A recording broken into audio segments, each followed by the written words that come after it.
Hello, welcome to tomorrow again. Why do I have this hood on my head? Well, it's raining out and I don't want to get my hair wet, although it's just back in a ponytail or a bun. It's not a big deal if it gets wet. But enough of that. I wanted to talk to you guys today about the case of, and I know everyone is talking about the unfortunate murder of Gabby Petito and now her fiance, who allegedly was the one who killed her. They're not sure yet, but that's the talk. Um, Brian Laundrie has just been discovered. His remains have just been discovered. What do you guys think about this?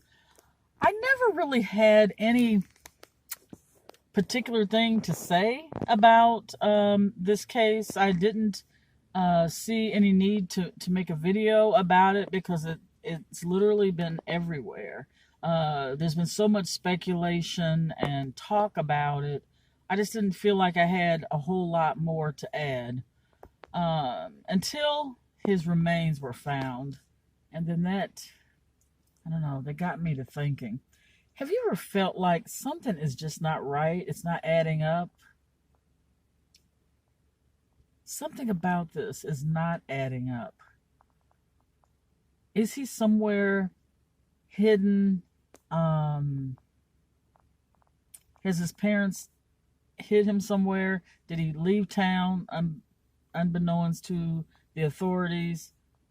Where is he? Is he actually dead?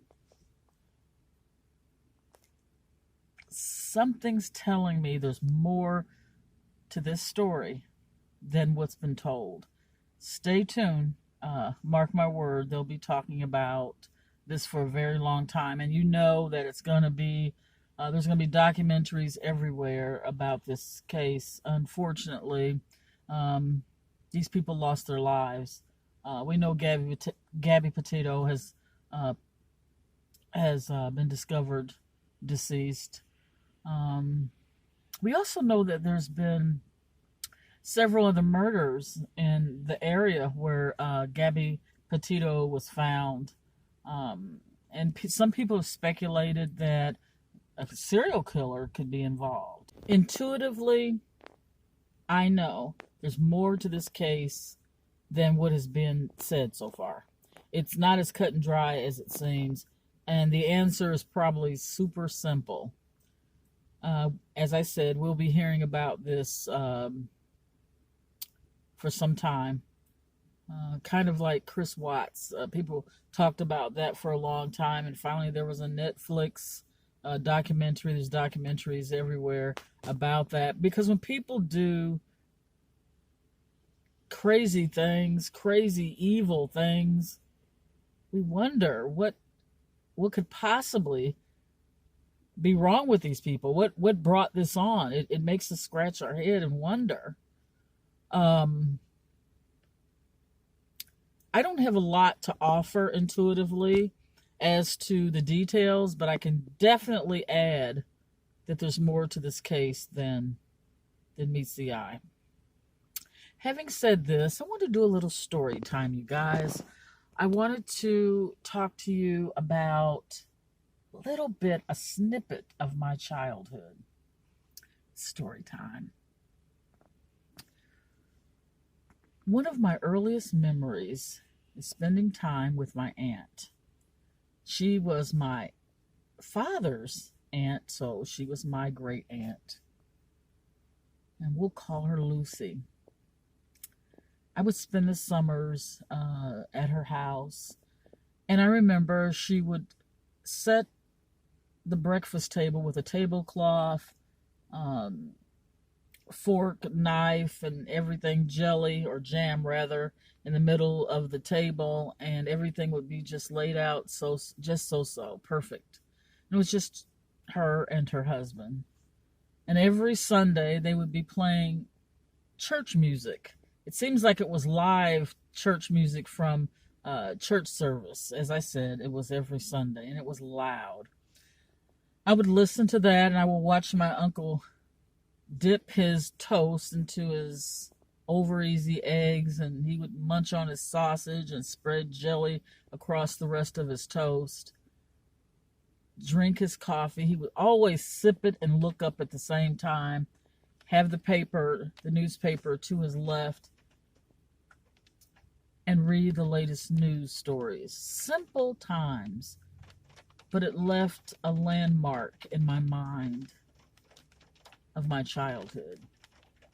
When things were simple and laid out and almost prepared, in a sense of, these are the expectations of your life. It's real simple. If you're born an anatomical boy, you remain an anatomical boy, man, the rest of your life. Same way as a female. Things were so simple. Racial components. It seems like so-called racial components were laid out for everyone. These are the rules for this set of people, and these are the rules for this group of people. You're to follow the rules. And in a way, following the rules is simpler. It's simple. But it's not simple if the rules don't make your life better, if the rules don't lean in your favor. If the rules make your life a living hell, then the rules just don't work.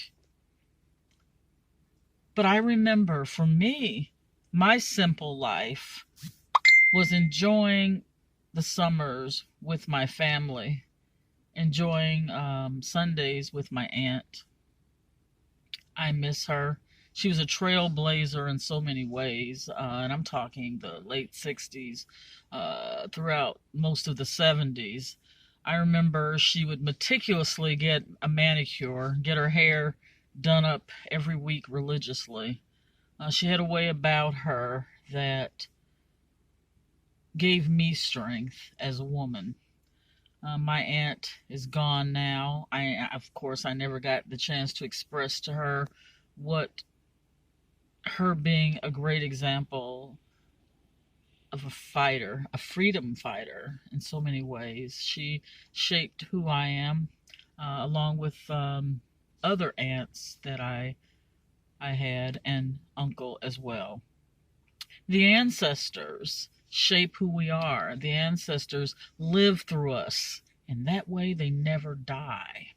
I might not be expressing this properly, what I'm trying to convey to you guys, but when someone passes away, they really never leave us.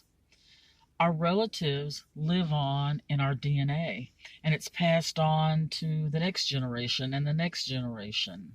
And in so many ways, they become a part of us. Even in the case of adoption, non-blood relatives, their influence rubs off on us, and it affects generations and generations. I want to say to you guys, sometimes in life you run